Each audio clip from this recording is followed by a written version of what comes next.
tinggal menghitung hari nih buat Betul. menuju Lebaran ya. Iya. Wow. Mungkin hari pertama, hari kedua kerasa berat bagi sebagian orang ya. Atau kita, karena kan harus beradaptasi begitu. Tapi sekarang Betul. ini kayaknya Sudah cepet biasa ya. banget ya, Ya. waktunya berjalannya cepat sekali gitu.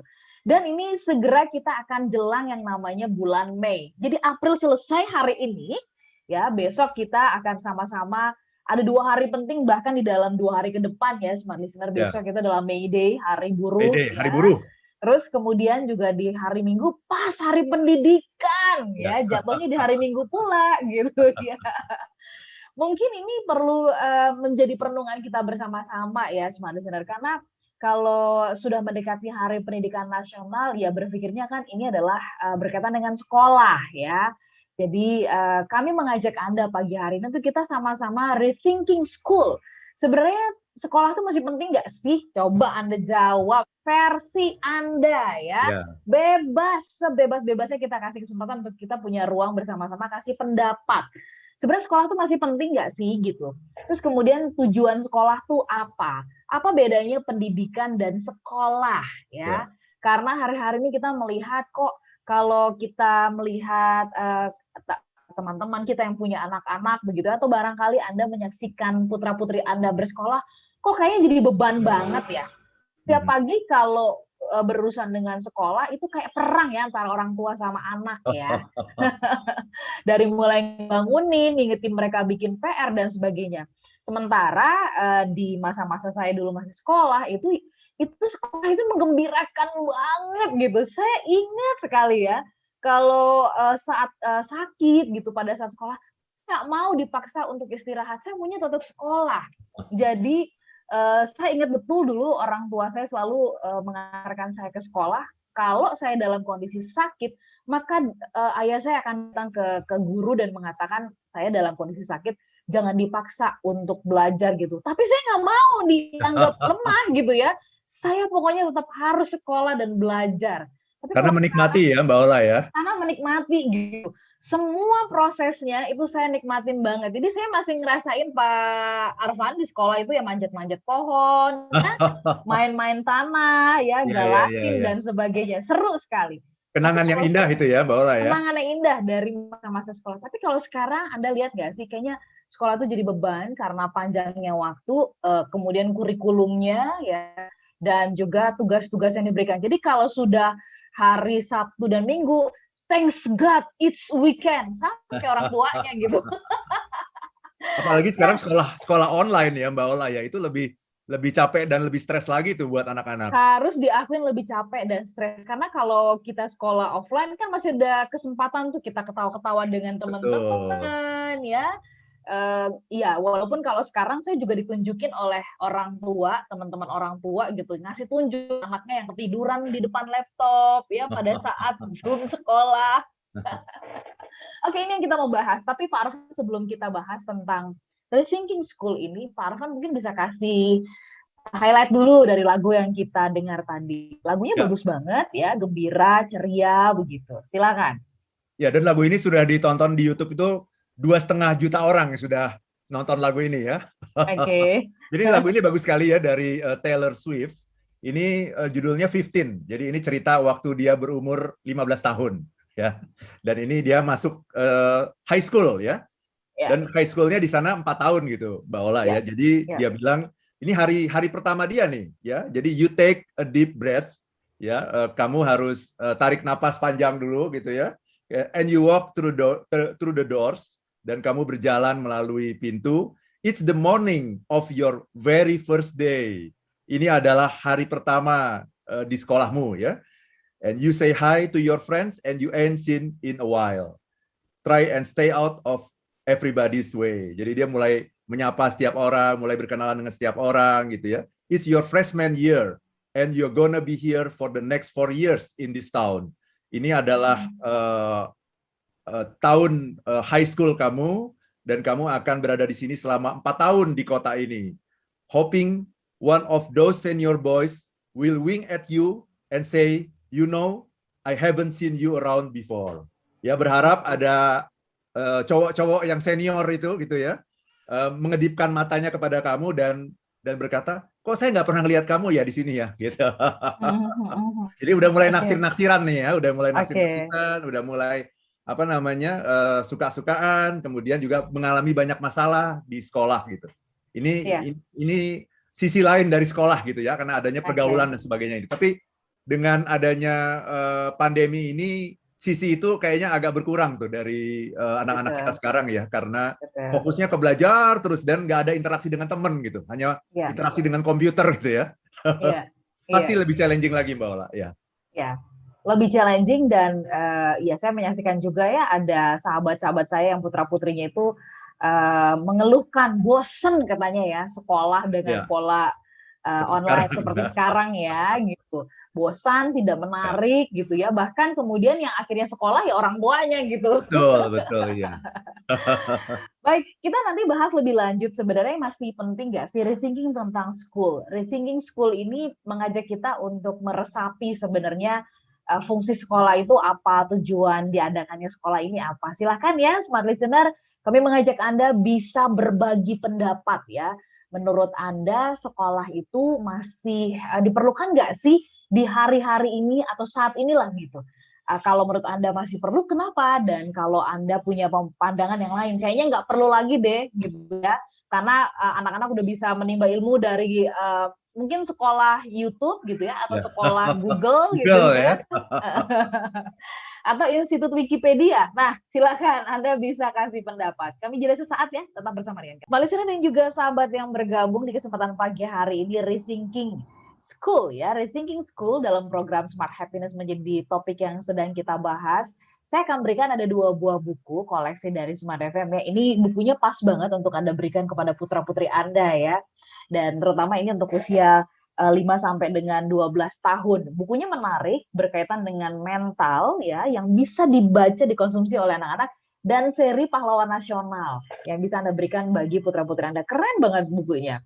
Nah, kami akan berikan kepada Anda yang bergabung, silakan boleh pergunakan YouTube channel Smart FM, Anda bisa live chat di sana, atau juga bisa mengirimkannya ke WhatsApp kami di 0812 11 12 959. Sekarang kalau Anda sebagai orang-orang dewasa ditanya, penting nggak sih sekolah ya? Karena sudah banyak anak-anak yang kalau ditanya gitu, pasti cita-citanya sekarang, wah pengen jadi YouTuber aja cepet kaya gitu ya. Terus kemudian jadi uh, apa TikToker. Nah, itu ya yang punya konten di TikTok aja Ya, itu ya, udah ya. langsung bisa dapat uang.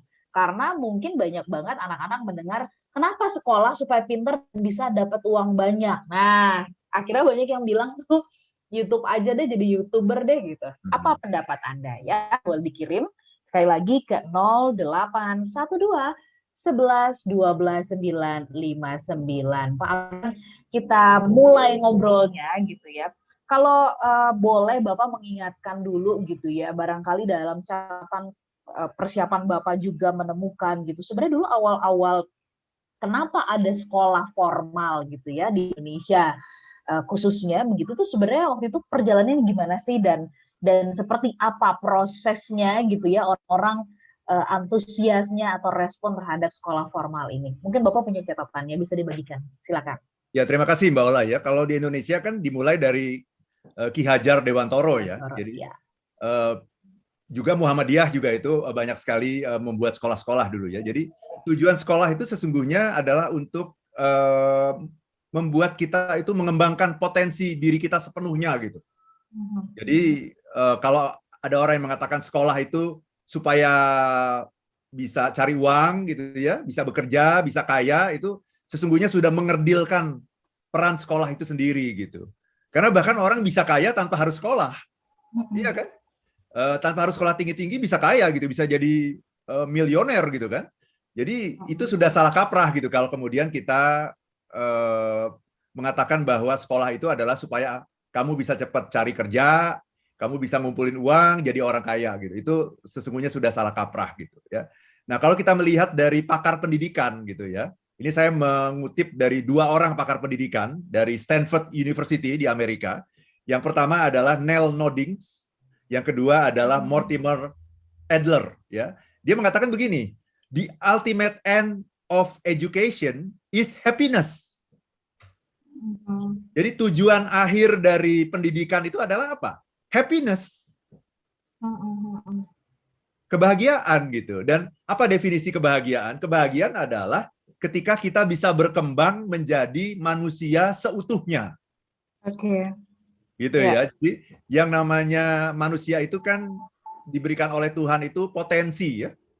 Dan saya kira kita juga sudah beberapa kali membahas dalam Smart Happiness ini bahwa Tuhan itu ketika menciptakan produk itu belum produk jadi gitu. Itu bedanya dengan manusia ya. Kalau manusia itu kan menciptakan produk itu harus jadi produknya. Kalau produknya belum jadi, nggak ada yang beli, gitu kan? Misalnya bikin komputer ya harus jadi, gitu. Kalau nggak jadi siapa yang mau beli kan? Iya kan? Bikin AC harus jadi, ya. Kalau nggak jadi siapa yang mau beli? Jadi produk ciptaan manusia itu selalu jadi. Sudah jadi ya. Sudah jadi. Nah, tapi produk ciptaan Tuhan itu bertumbuh, gitu. Jadi produknya itu dalam bentuk potensi, gitu. Dan potensi ini kemudian nanti diserahkan kepada manusia. Jadi ini ada serah terima kekuasaan dari Tuhan kepada manusia untuk mengembangkan produk ini sampai ini menjadi produk jadi. Nah, itulah yang namanya proses kelahiran ya. Ketika seorang ibu melahirkan anak, sesungguhnya itu sudah terjadi proses serah terima dari Tuhan kepada si ibu. Jadi Tuhan mengatakan, aku sudah selesai nih. Ya, ini sudah aku ciptakan potensinya ini potensi untuk bertumbuh yang sangat dahsyat gitu. Bukan hanya ibu kali ya, ayah dan ibu begitu ya, Pak Arfan, ayah dan ibu itu. Ya. Tapi kan resminya kan ibu ya, resminya nih ya. Nanti yang ibu protes. Nanti yang ibu protes kan bukan saya sendiri doang nih yang berperan gitu. Iya, tapi serah terimanya itu secara resmi kan ke ibu ya, karena ibu yang melahirkan kita ke dunia. Jadi Tuhan mengatakan, ya ini aku serahkan, aku titipkan kepadamu, ini produk gitu ya, anak yang sangat indah sebetulnya. Ya, indahnya itu di mana? Dari dalam dirinya itu ada talent, ada bakat yang dia miliki, ada passion yang dia miliki gitu ya. Itu yang harus kamu kembangkan gitu. Karena sekarang ini belum dalam bentuk jadi. Nah, kan tujuan kita dikirim Tuhan ke dunia ini kan untuk menjadi manusia seutuhnya, untuk menjadi manusia yang bermanfaat. Nah, waktu kita lahir itu kita belum memberikan manfaat tuh. Gitu ya. Jadi tugas orang tua lah yang kemudian menumbuhkan kita. Nah, kemudian seiring dengan berjalannya waktu, kemudian orang tua melakukan serah terima lagi. Serah terima dari orang tua kepada guru di sekolah gitu ya, untuk kemudian mendidik anak ini dengan kurikulum yang formal begitu. Nah, tujuannya apa? Tujuannya adalah itu tadi, happiness. Apa itu happiness? Mengembangkan diri seutuhnya, menjadi manusia yang seluas-luasnya, setinggi-tingginya, sehebat-hebatnya, semulia-mulia. Bermanfaat ya. Menjadi insan kamil. Nah, kalau dalam happiness, kalau saya meminjam istilah seorang pakar happiness, ya namanya Martin Seligman, atau kalau saya biasa panggil Marty gitu ya. Martin Seligman mengatakan flourish. Apa itu flourish? Itu tadi berkembang gitu. Jadi seperti sebuah atom, kalau diledakkan atom itu, dia akan berkembang ke segala penjuru kan? Ke kanan, ke kiri, ke atas, ke bawah gitu. Menjadi sebesar-besarnya, seluas-luasnya, seindah-indahnya, semulia-mulianya.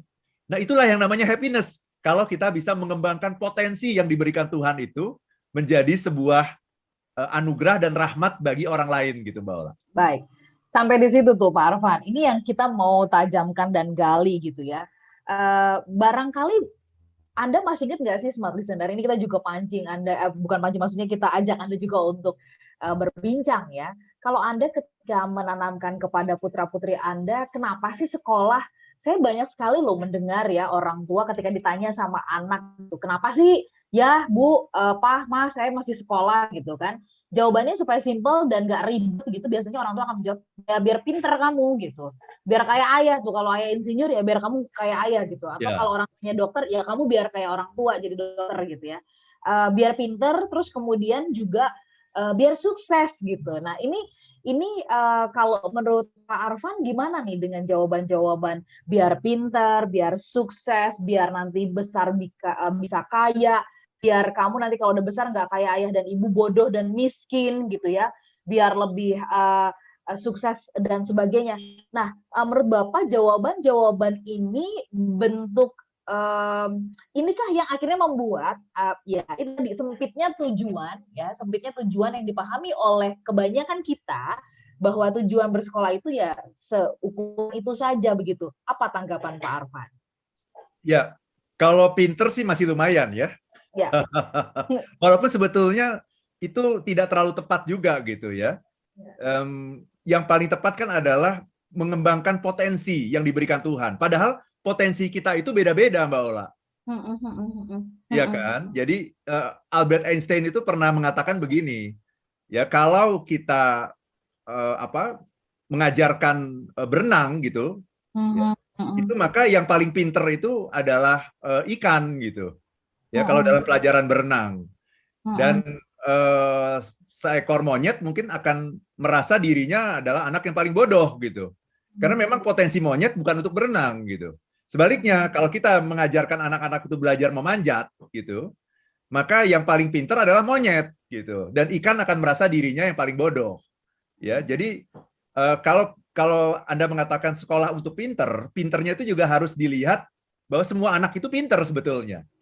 Ya. Semua anak itu pinter sesuai dengan bakatnya masing-masing. Tadi ada yang pinter memanjat, ada yang pinter berenang gitu. Itu beda-beda gitu ya. Tapi kalau jawaban Anda masih mengatakan supaya pinter itu masih lumayan kalau buat saya gitu. Yang salah itu adalah kalau Anda mengatakan sekolah itu untuk cari kerja. Untuk promosi di kantor gitu ya. Iya. Kemudian untuk jadi orang kaya, punya uang banyak gitu. Karena nanti itu akan terbantahkan dengan sendirinya gitu. Nggak harus sekolah kok, ada banyak kok orang yang nggak sekolah tinggi-tinggi seperti kita ini ya, tapi kemudian uangnya banyak gitu, dan sangat kaya gitu, uangnya tidak berseri bahkan gitu ya. Iya, akhirnya kemudian itulah yang memunculkan kalau gitu nggak perlu sekolah dong, itu aja bisa. Oke. Jadi salah kaprahnya ke sana gitu. Salah kaprah di situ ya. Pak Arfan sampai di situ dulu. Kalau begitu, kalau tadi Bapak mengatakan ya, sebenarnya kan potensi setiap orang berbeda-beda. Ini membuat kita menjadi berpikir lebih dalam lagi. Kalau begitu, kalau semua anak pintar, semua anak punya potensi yang berbeda-beda. Kenapa? Ini mungkin banyak pertanyaan dari orang tua. Kenapa sih kok anak dijejalinya pelajarannya kurang lebih hampir sama ya dari tahun ke tahun ya? Oke, nanti kita bahas di sesi berikutnya ya, Pak Arfan ya. Apakah itu tidak berarti menghack gitu kan? Mengkungkung, mengikat justru potensi dari setiap anak ini. Karena akhirnya semua orang dibuat rata-rata sama gitu loh. Kita bahas nanti di sesi berikutnya. Smart Listener, kami masih mengundang Anda bergabung. Kami jeda.